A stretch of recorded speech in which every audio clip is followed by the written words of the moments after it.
Halo, ketemu lagi di kuliah Teori Dasar Bahasa Rupa untuk pertemuan yang ke-13. Wah, udah pertemuan ke-13 aja nih ya, bentar lagi kita akan UAS. Nah, untuk di pertemuan yang ke-13 ini, kita akan membahas tentang interrelationship of elements. Apa sih interrelationship of elements ini? Ya, kita bisa breakdown dulu dari interrelasi. Interrelasi ini adalah cara di mana dua hal atau lebih terkait satu sama lainnya. Nah, dalam hal ini, interrelationship of elements berarti hubungan keterkaitan antara dua elemen atau lebih. Jadi, kalau satu bentuk mungkin tidak memiliki nilai artistik, namun bila digabungkan dengan bentuk lain, dan ditempatkan dan dimanipulasi hubungannya, Anda akan menciptakan satu pola atau bahkan seni yang memiliki nilai artistik dan bahkan memiliki makna. Kalau kalian pernah buka palet Pathfinder dalam Adobe Illustrator, maka kalian juga bisa menemukan hubungan antar bentuk. Untuk interrelationship of elements ini ada 8 jenis.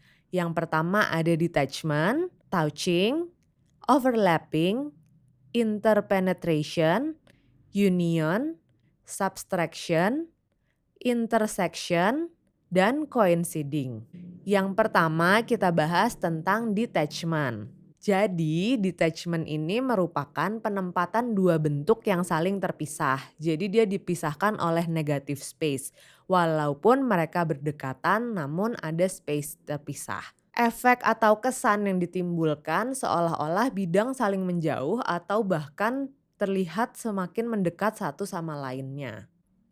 Ini kita bisa lihat beberapa contoh dari detachment.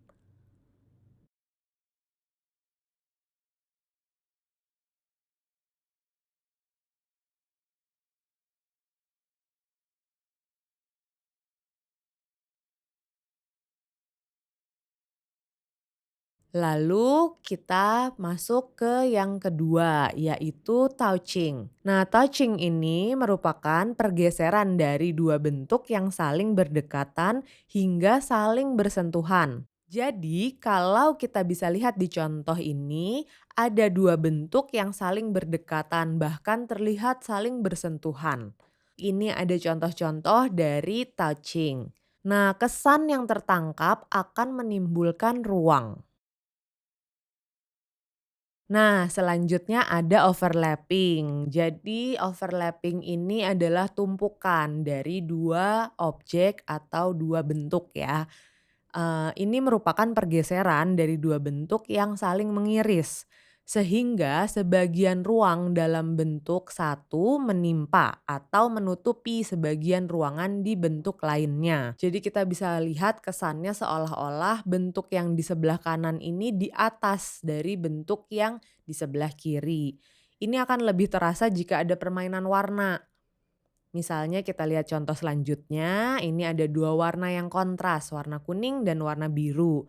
Menimbulkan kesan ruang di mana yang warna kuning seolah-olah berada di depan dan yang warna biru seolah-olah ada di belakang. Selanjutnya ini juga ada contoh dari, kesan ruang yang ditimbulkan oleh overlapping.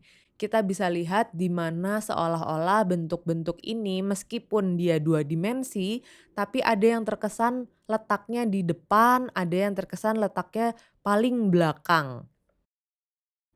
Selanjutnya kita masuk ke interpenetration. Hampir sama dengan overlapping, namun kalau interpenetration ini ruangan yang saling mengiris tidak saling tertutupi dan juga terlihat transparan sehingga tidak ada kesan atas bawah seperti layaknya tadi kita contoh yang overlapping.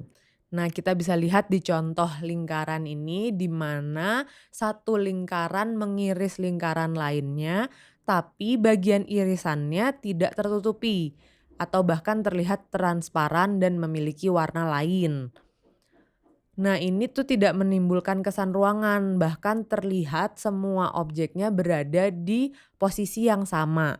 Nah, biasanya irisan yang terbentuk akan terlihat ada bentuk baru dan warna baru jika dua bidang mempunyai warna yang berbeda.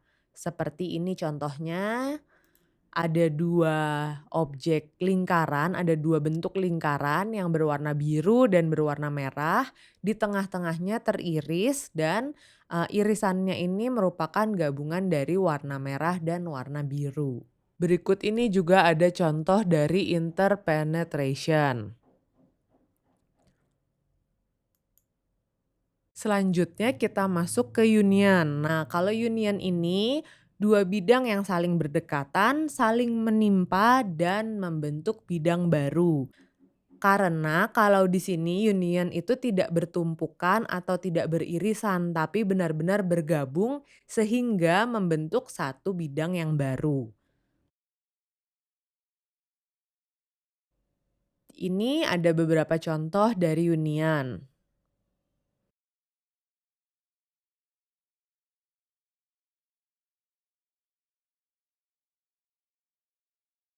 Sekarang kita masuk ke subtraction.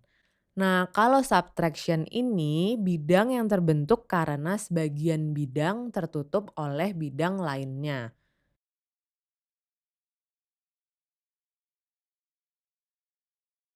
Ini kita lihat ya contoh-contohnya supaya kalian bisa lebih paham.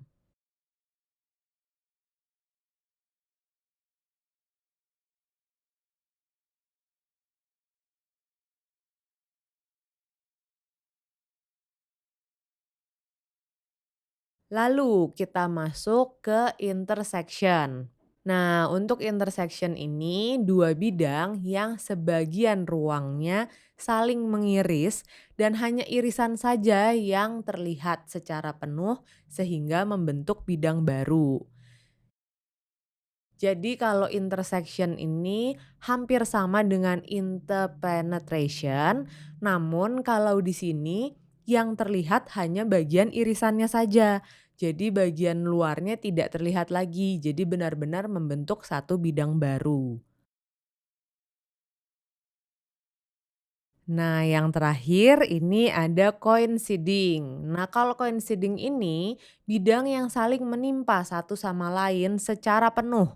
Jadi seolah-olah yang terlihat hanya menjadi satu bidang saja. Nah, selesai juga materi mengenai interrelationship of elements dalam sesi video ini. Untuk sesi selanjutnya akan dilakukan melalui Google Meet di kelasnya masing-masing. Dalam sesi itu silahkan kalian menanyakan lagi apabila ada yang belum kalian mengerti dalam materi ini. Juga nanti dosennya masing-masing akan memberikan tugas agar kalian bisa lebih memahami lagi soal interrelationship of elements. Sampai jumpa di sesi tanya jawab. Terima kasih.